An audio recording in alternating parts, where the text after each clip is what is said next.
पिछले 8 दिन से बब्बर शेर पृथ्वी को बचाने के लिए 3 बड़े बड़े अस्पतालों के डॉक्टरों की टीम लगी है।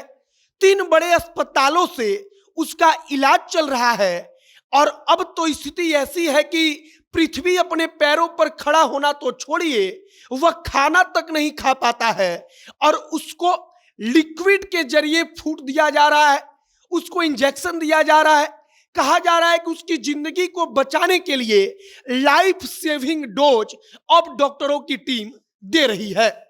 कहानी की शुरुआत तब होती है जब 13 तारीख को उस शेर को, बब्बर शेर पृथ्वी को खाना खिलाने के लिए उसका केयर टेकर जाता है। पृथ्वी अपने आप से उठता है, लेकिन 2 कदम आगे बढ़ने के बाद वह लड़खड़ाकर जमीन पर गिर पड़ता है। इसके बाद पृथ्वी कोशिश करता है, लेकिन उसके पैर जवाब दे देते हैं और केयर टेकर दौड़ता दौड़ता सीधे डॉक्टरों के पास जाता है। वहां से डॉक्टरों की टीम के साथ लखनऊ के चिड़ियाघर के जो उप निदेशक हैं, वो दौड़ते भागते हुए बब्बर शेर पृथ्वी के पास आते हैं और इसके बाद से उसका इलाज शुरू होता है। आगे आपको पूरी कहानी सुनाएंगे कि कैसे एक बब्बर शेर को बचाने के लिए 3 बड़े अस्पतालों की टीम लगी है। उसको हर वो दवा दी जा रही है जिसके कारण डॉक्टरों को उम्मीद है कि कम से कम एक बार जो पृथ्वी है वो अपने पैरों पर खड़ा होगा। बाकी नमस्कार, मेरा नाम है मोहित कुमार सिंह और आप जनता जंक्शन देख रहे हैं और आगे आपको हम पूरी कहानी सुनाएंगे।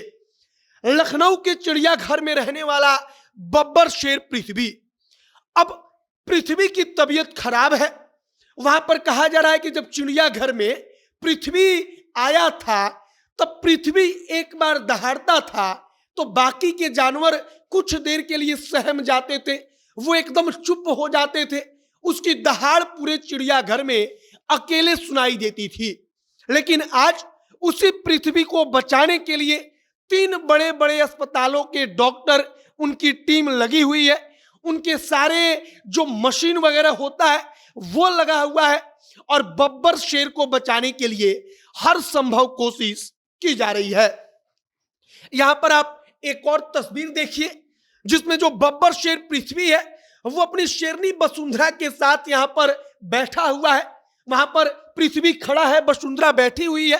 अब कहानी कही जा रही है कि जो वसुंधरा है वो लखनऊ के चिड़ियाघर में इस वक्त पर अकेली हो गई है, क्योंकि पृथ्वी इलाज करा रहा है, वो ठीक नहीं है और इसके कारण वसुंधरा खाना तक ठीक से नहीं खा रही।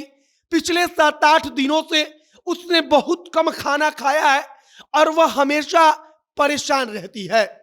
अब पृथ्वी के बारे में डॉक्टर कहते हैं कि उसकी उम्र लगभग 17 साल हो चुकी है। आमतौर पर औसतन एक बब्बर शेर की अगर जिंदगी की बात की जाए तो 18 से 20 साल तक वो जिंदा रहता है। और होता क्या है कि जब बब्बर शेर की उम्र बढ़ती है तब उसकी हड्डियां कमजोर हो जाती हैं, जिसके कारण वो खड़ा तक नहीं हो पाता। और यही जो पृथ्वी है उसके साथ हो रहा है। लेकिन फिलहाल जो डॉक्टर हैं वो कह रहे हैं कि पृथ्वी जो है उसका बुढ़ापा थोड़ा सा समय से पहले आ गया है, लेकिन हम उसको बचाने की हर संभव कोशिश कर रहे हैं। उत्तर प्रदेश की सरकार के 3 बड़े बड़े अस्पताल, हम आपको नाम भी बता देते हैं। एक अस्पताल है मथुरा वेटनरी कॉलेज, दूसरा अस्पताल है कुमारगंज पशु चिकित्सालय और तीसरा अस्पताल है लखनऊ प्राणी उद्यान अस्पताल। इन 3 अस्पतालों के डॉक्टरों की विशेष टीम एक बब्बर शेर पृथ्वी के लिए तैनात है। वहां पर कूलर लगाकर इसकी कोशिश की जा रही है कि उसको गर्मी ना लगे, उसको ऊपर गर्मी का कोई असर ना हो। और अब डॉक्टर कोशिश कर रहे हैं कि कम से कम उसका दर्द कम हो जाए, वह अपने आप से चलने लगे, तो फिर कुछ दिनों तक बब्बर शेर पृथ्वी ठीक रहेगा। फिलहाल पिछले कई दिनों से लगातार इस लखनऊ चिड़ियाघर के एकलौते बब्बर शेर, मतलब कि एकलौते नर शेर के बारे में चर्चा हो रही है, जहां पर कहा जा रहा है कि वहां पर मादा शेरनियां तो और हैं, लेकिन शेर एक ही था और वह था बब्बर शेर पृथ्वी। फिलहाल हमने आपको पूरी कहानी सुनाई। चिड़ियाघर का जो स्टाफ है वो उदास है, जो केयर टेकर है वो अपने बब्बर शेर को देखकर विश्वास नहीं कर पा रहा है कि जो दहाड़ते हुए जब वह खाना लेकर जाता था तो दौड़कर चला आता था, वह अब उसकी आंखों के सामने ही लड़खड़ाते हुए गिर पड़ता है और खुद से उठ तक नहीं पाता।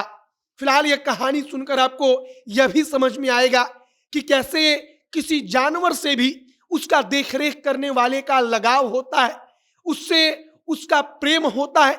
बाकी इस वक्त पर 3 बड़े अस्पताल उत्तर प्रदेश सरकार के मिलकर उसका इलाज कर रहे हैं।